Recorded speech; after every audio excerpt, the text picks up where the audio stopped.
Missed you Saturday, man. You didn't open up. You normally open up. Come on, man. Come on. I got bogged down in the press box. That's all right.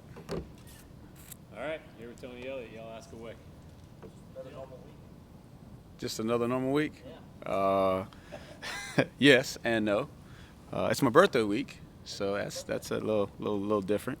Birthday's on Friday, but you know, this is a week and a season in its own. It's one of the goals that we have on the board. So South Carolina game takes on a life of its own for this week, and then the schedule's a little bit different because you have the holiday, you have Thanksgiving. So we'll practice a little bit earlier on Thursday than normal.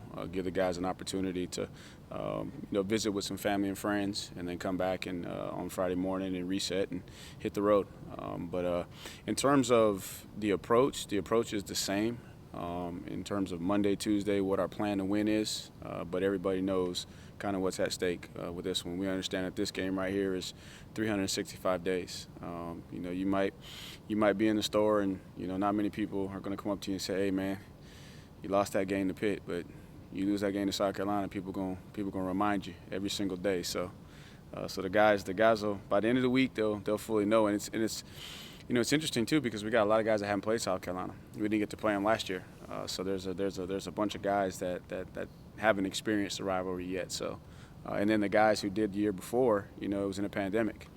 So going down to Williams-Brice, at 7:30 at night, they're not going to be too kind to us. How much did you guys miss this game last year? You as a former player, being from the state of South Carolina, knowing the impact that it has on each local community, from an economic standpoint, and then just from a pride standpoint, you missed it.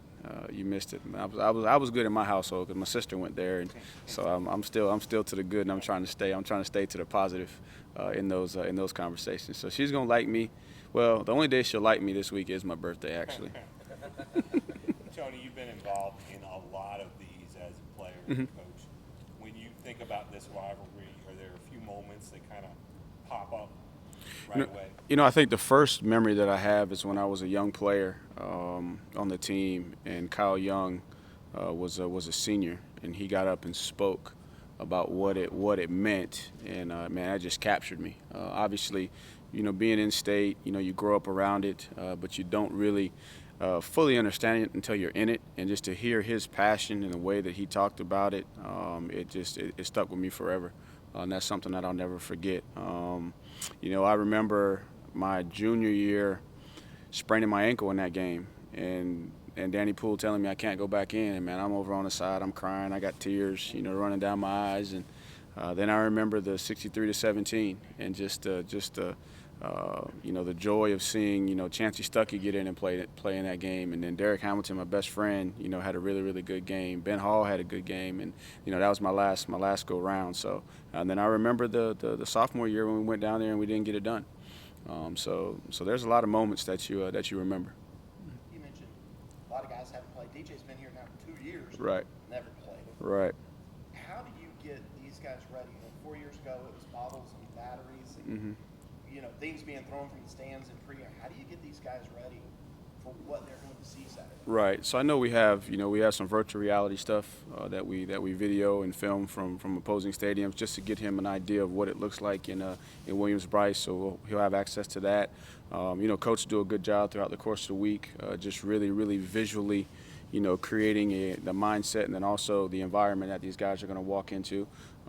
Out here on the practice field, obviously we got to recreate the noise, just so they get ready for the noise.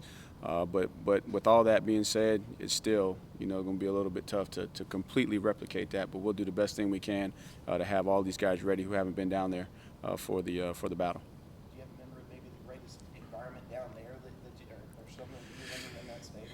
Man, there's some ones in that stadium, man. I've been on the other side. I remember coming back in 2011. There's not a lot of people in the building that have been on the other side. I think I was on the other side for 11, 12, 13, for 3 years. And there were some moments down there. I think I remember. I think we had a double pass that we threw for an interception. To Sammy, and was it Humphreys throwing to Sammy or Sammy throwing to Humphreys? Sammy to Humphreys, yeah, we threw an interception right there. That place erupted, and man, they were really, really good on defense that year. So, yeah, they're gonna have a good. That's one thing that you got to give them credit. Now they're fans. They show up and they support and they create a good environment. So it's gonna be a fun game.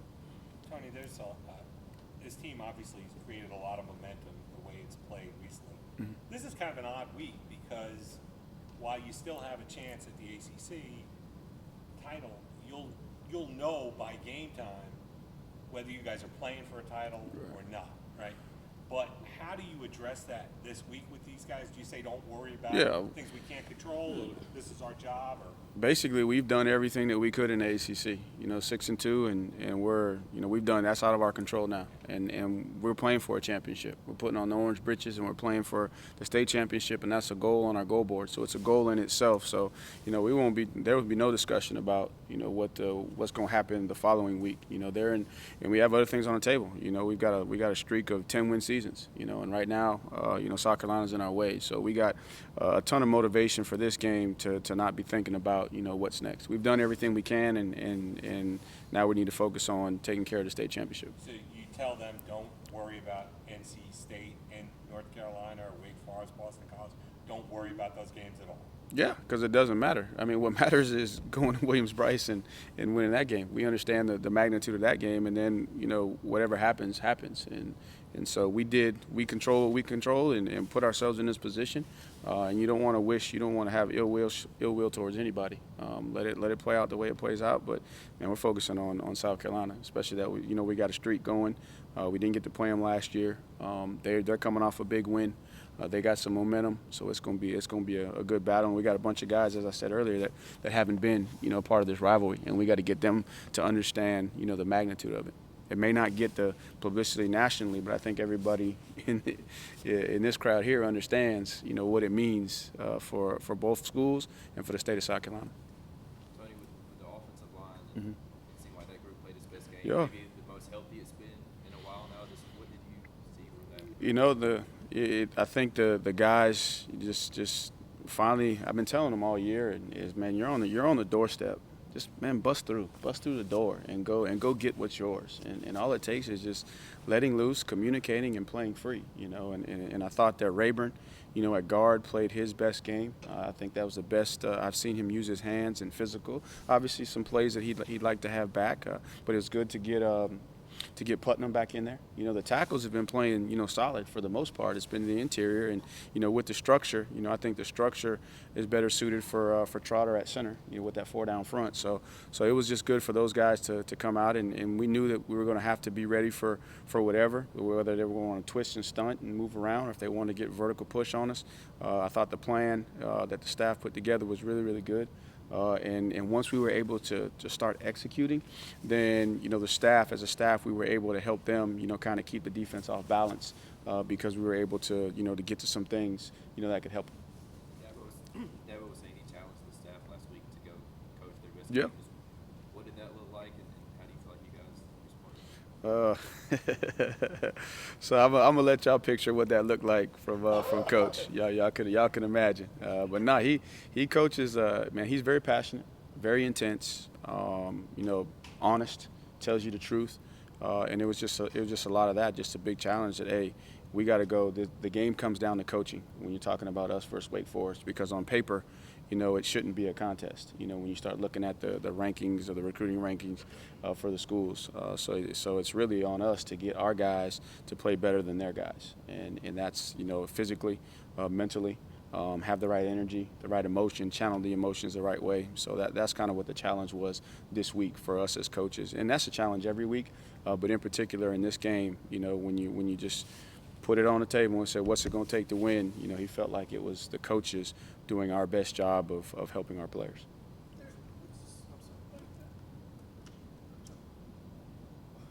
What's the season been like for Coach Caldwell?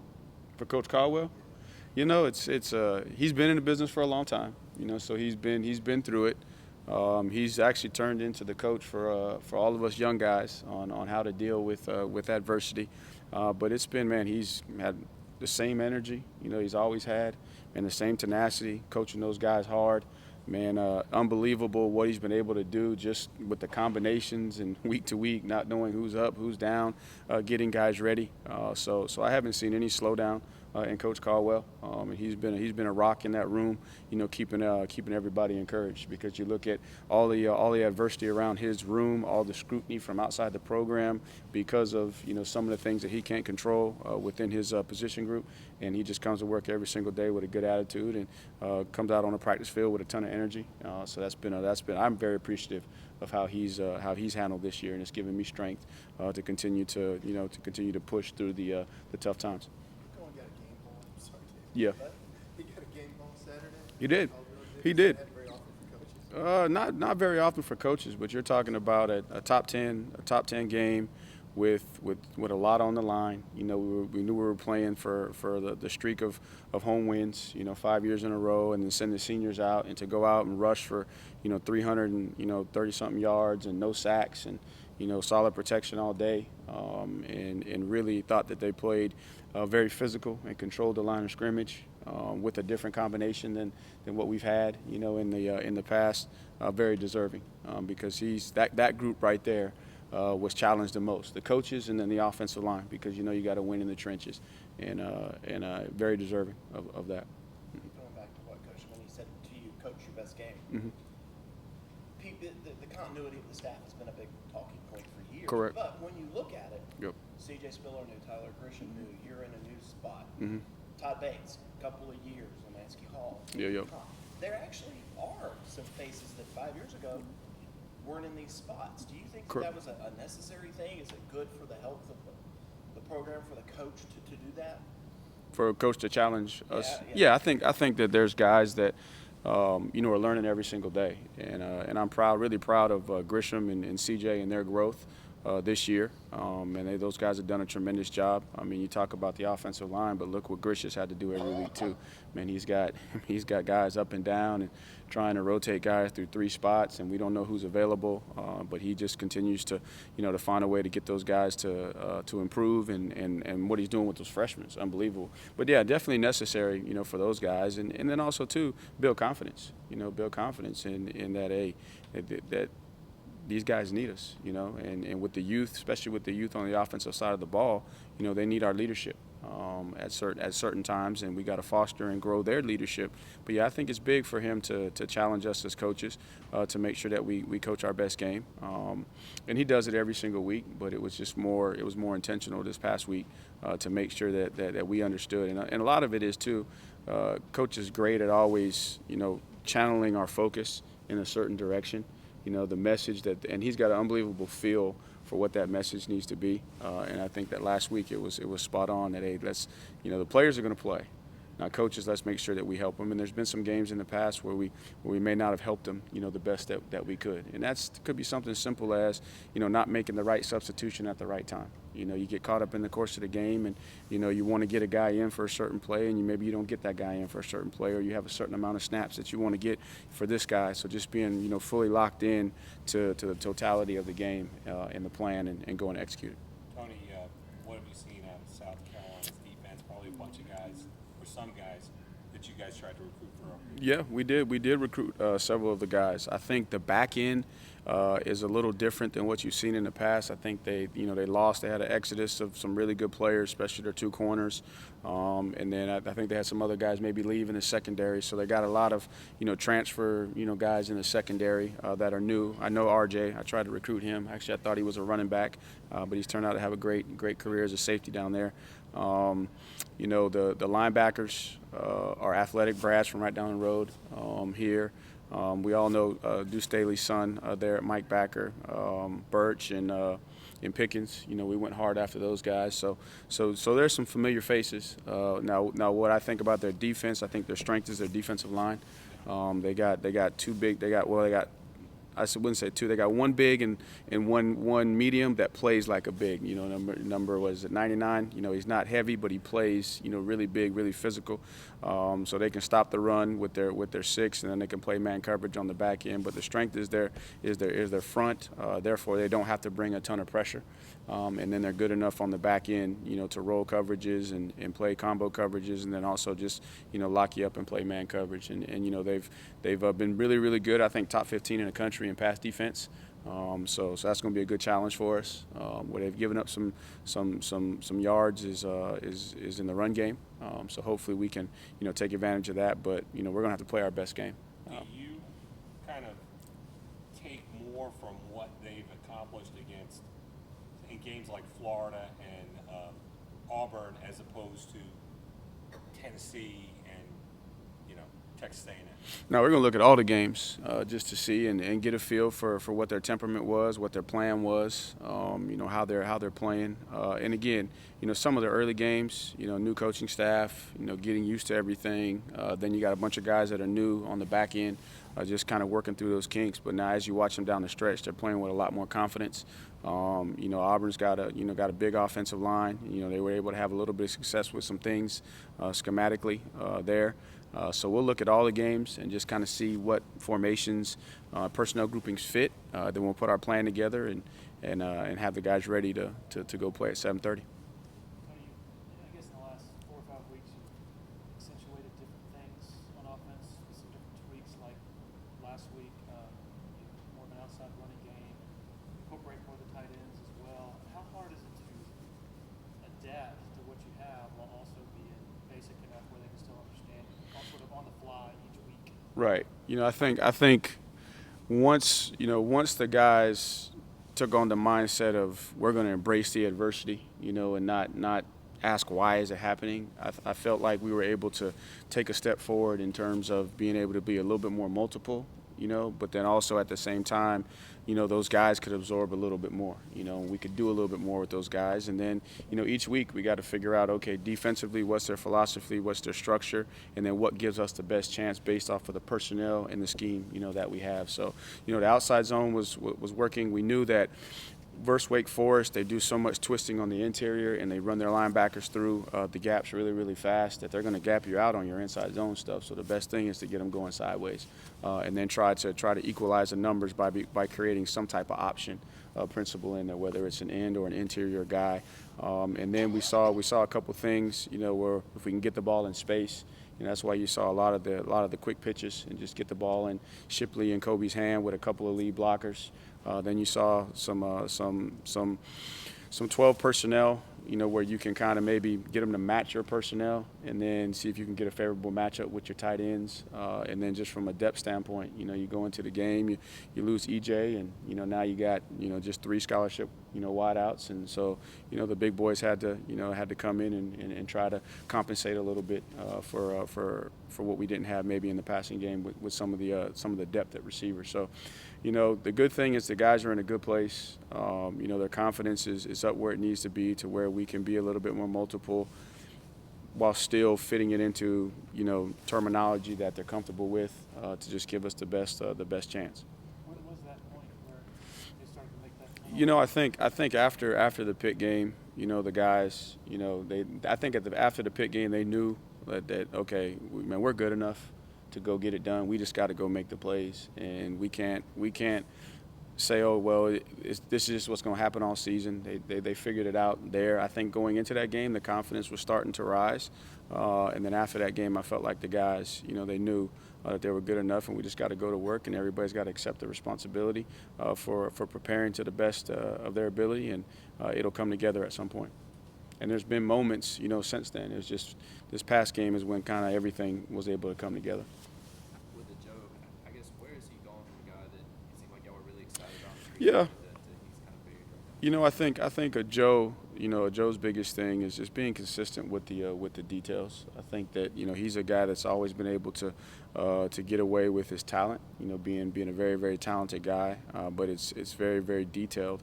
And then you got to be able to play multiple positions. And I think when you look at Bo, Bo came in ahead of a Joe, and we knew that. We knew a Joe was going to be a developmental guy, and if you wish you had the other guys to be able to kind of take the necessary time for his development, but we had to accelerate it a little bit, and now just backing it off just a little bit to kind of get him comfortable with where we pushed him to, and once he's there, then we can push him a little bit more. I thought he was a tight end coach. Yep. Take a look at Davis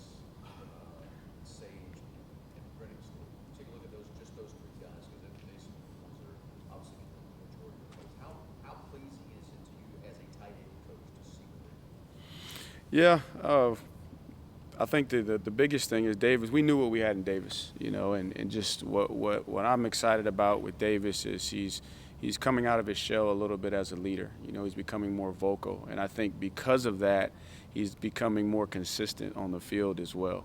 Because it's all tied together. When you have that confidence to stand in front of your teammates and challenge them, then that gives you the motivation to go on the field and make sure that you can demand that level of excellence because you're giving it. And then Sage, Sage is a guy that's been a pleasant surprise because you didn't know kind of what he could do based off of last year, but he's physical at the point of attack. He can really run. He's developing from a receiver standpoint. And then Brenning still has it all. He just needs experience. So there's going to be some good coaching in the meeting room today because there were a couple things in the game. We made some plays, and I thought we did a good job in the run game. But there's some things that we got to clean up. So, and the great thing about all three of those guys, and even Luke and Jay Lay, man, they're very, very humble. They want to get better. They're workers, man. They come to practice and they know how to practice. They know that you got to go game speed in practice to be able to play, fast on Saturdays. So, man, it's a fun group, and they all embrace the competition too. They all want to go every single rep because they know that in a healthy way, if they don't go, then their brother's going to get that rep, and that's an opportunity for separation. I thought that for Shipley and for Kobe, their best game, rushing yards aside, Yep. didn't seem to be much hesitation, not a lot of thinking, just kind of reacting. Kobe set up blocks really Yep. well. Best effort, and do you see it starting to come together for those two? Oh yeah, it was good to be able to get those guys a week where they can kind of heal up and be fresh. But I thought they didn't miss a beat. That's one thing for Shipley. Shipley is a north-south guy, but I thought he did a really good job on his decision making and his cuts going east and west. He found the cuts, and Kobe as well. The one that I liked the most was going towards the west end zone where he split the tackle on the guard. Right, they were in a bare front. He split the tackle on the guard. Now he should have kept running. If he would have kept running, he probably would have had 200 yards rushing. But he said he saw the corner and he stopped. But that just shows me that he's trusting it because there's a little bit of trash right there, and he ran through the trash. So pleased with both of them. I thought they were solid in pass protection. There was one that Wake disguised really good that you wouldn't expect a freshman to pick up, and he didn't get home. But that'll be something for us to coach Shipley on. So pleased with where those guys are, and Shipley, in particular, he's really starting to become more vocal. As a leader, and that's something that we've challenged him, and he's embracing it, and it's helping us. I saw him barking out on the field. Yeah. A couple of times. Oh man, he's a competitor now. He's a competitor. He loves to compete. He loves to compete. There was one time there when it looked like maybe the play didn't come in when he thought it should come in. And he was, but the older guys, are they okay with that as long Yeah. as it's genuine? Oh yeah. And when you look at what Shipley does day in and day out, how he performs academically, his character, and they know that if they go to challenge him, he's going to challenge them right back, and they better be ready because he can accept the challenge, and he can also bring the challenge to you. So yeah, they respect the heck out of Shipley. You mentioned the cutbacks. Yep. Is his feel for that extraordinary? It's getting better. It's really good. It took Travis a little while to figure that out, but he's taken to it. And again, the difference is, he's a student of the game. He'll text me at night, just randomly text me, "Hey coach, on this particular play, the left tackle was supposed to do this, correct." And so he'll be texting me, at night asking questions, and I'm sure he's doing the same thing with CJ at night. So he puts the effort in, which I think allows him to be able to kind of accelerate that growth process because you saw before early in the season, he wasn't making those cuts, and then now he's seeing it. He's going 1 to 2 on the outside zone because the outside zone's it's a double read. You got 2 reads on that before you make your cut, and then you got 5 steps to make your. You got 3 steps to make your read, 5 steps to make your cut. So that's different terminology and language than in high school, like where they hand you the ball and say, "Hey, run right there," and just run fast. Kingsley number 1 for them is what he sees. Man, he's a athletic, great energy. Plays hard. He does a lot. He can beat you with speed. Then he can turn it into power when he needs to. He looks like he's the the energy leader, on that defense. So we're excited about the challenge, and it looks like they're playing mostly to the boundary. So both tackles will have to go to work on him. He's a guy that we got to be aware of where he is and how he's playing. The whole game. Tony, you mentioned Travis. Have you heard from him about that Bayou yet? Yeah, we text. Matter of fact, you don't get much out of Travis. I love Travis to death, and we have an unbelievable relationship. But Travis texts me when he wants to text me. And I don't mind that. But I just randomly got a text before the game, and he said, "Man, tell all the guys that there's nothing like running down the hill on Saturdays." And I thought that was pretty cool. So I shared it with the group before the game, before we went out, and then after the game, I texted him and I said, "Man, we finally got to fire your play." And he said, "Yeah, I was wishing y'all." He said, "I wish y'all would have let me do it, but hey, coach, it's 1 for 1." So he was good with it. He was good. Y'all teach Shipley to do the basketball talk? Yeah, that's kind of how Coach Swinney likes to end the game out there in noon basketball time, noon hoops out there. That's kind of his patent little runner. So I let Coach kind of focus on that, and I was just making sure that everybody up front knew how he wanted it blocked. And honestly, we've done a similar play where we've direct snapped and ran the ball. Man, we hadn't had an alley as clean as that when we ran the ball. So it was they did a good job. Rook and Big Miles, they did a good job, and then Shipley, and he put it up. We want to try to get a little bit further in the back of the end zone, but it was actually pretty good because the guy was holding on to Davis, and how Davis made the catch, is unbelievable. But it's just a cool moment for those guys. John, you mentioned recruiting RJ as a running back, obviously to South Carolina, not place defense. I guess, what did you see from him that kind of made you want to take him as the running back and then that recruiting process? Yeah, so he was a quarterback down in Charleston. Played option quarterback. So you knew that he had a feel for making plays with the ball, in his hands, and that was where we were looking for a running back. And then when I went down there and spent some time with him and talked to him and his mom and the coach, unbelievable character kid, very, very humble. So I just felt like I saw something there watching him practice and run around that made me believe that he could play running back, a lot like I felt Tramel Terry could have been a running back, and he ends up playing running back at Jacksonville State. But RJ, he decided he wanted to go play in the secondary, and respect that, and the decision came a little bit later in the process too, from a running back standpoint. I'm trying to think of which class that was. I can't remember which class it was. We might have been looking for a running back a little bit later. But very, very, very, very good kid, and I enjoyed getting to know him, and hopefully I'll have a chance to see him and just tell him how proud I am of him. I think it was 18. Might have been 18. Yep. That's the year after Travis. I think the year after Travis. The year after Travis. All right, and then we signed Linjay that year. Yeah, it would have been Linjay. Yeah, because Linjay, that process was, we went after Zamir and, told Linjay he was the next guy up, and then Zamir went to Georgia, and then we were kind of just, checking all the boxes, and then that's when I went back down and, got involved with RJ. Mm-hmm. Anything for Coach from Zoom? Hey Tony, this is James from Charleston. How hard has this season been on you, and how has it made you improve as a coach? I think the first couple weeks, was very difficult, just because of the initial onslaught of the adversity. But once I got through the first couple weeks and just reassessed, myself, my perspective, it's actually been a lot of fun. Just a lot of fun seeing these guys grow and develop, and then also the challenge to myself to make sure that I have the right mindset every single day to help these young men just from an adversity standpoint and a perseverance standpoint, and for me personally, it's just kind of put, things back in perspective. That at the end of the day, the reason why we coach is to help young people, and help them grow and develop, and the winning is a byproduct. And I think one of the hardest things in life is managing success. I think when you're chasing success, you can keep your blinders on and stay focused. But once you've had success, you got to find ways to block out the noise, to put your blinders back on, so that you can stay focused on what really matters. So for me as a coach, it's just kind of it's reinvigorated and revived my passion for the essence of why I coach, which is the young people. Obviously, you know, this is something that I have to do. This is a piece of it. There's a lot of responsibilities that I'm responsible for that are outside of the player, but it just really helped me to refocus on what's important, and that's helping young people grow through the game of football.